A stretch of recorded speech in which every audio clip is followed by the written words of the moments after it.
lighting on it. Ready? So this is what it'll look like when it arrives. The probe is inside the flow cell, all bolted together. This contraption makes sure the flow cell doesn't fly off the end of the probe. First thing to do if you want to inspect the ATR for damage, first thing to do is to back off the compression screw which holds the flow cell up against the end of the probe. That allows that to slide back towards this end plate. Then if you're doing it on your own, stand it on end and undo the 4 M6 screws which are holding the end plate on.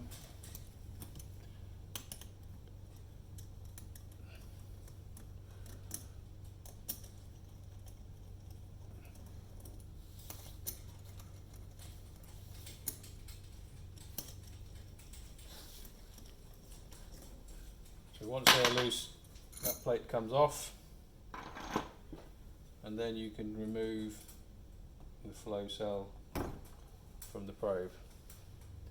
At that point, you can inspect the ATR for damage, and if you're concerned, you can always remove the M5 grab screws with a 2.5mm Allen key to check for liquid inside if you suspect that there is any inside.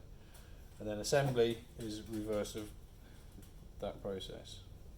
Taking care not to damage the ATR, slide that over the end and then put the plate back on top.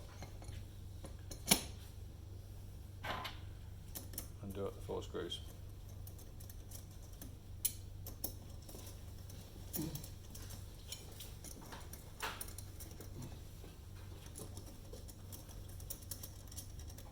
And once you've done that, just tighten up the clamping screw to hold the flow cell up against the end of the probe, and there's a locking ring to make sure that can't come loose. That's it.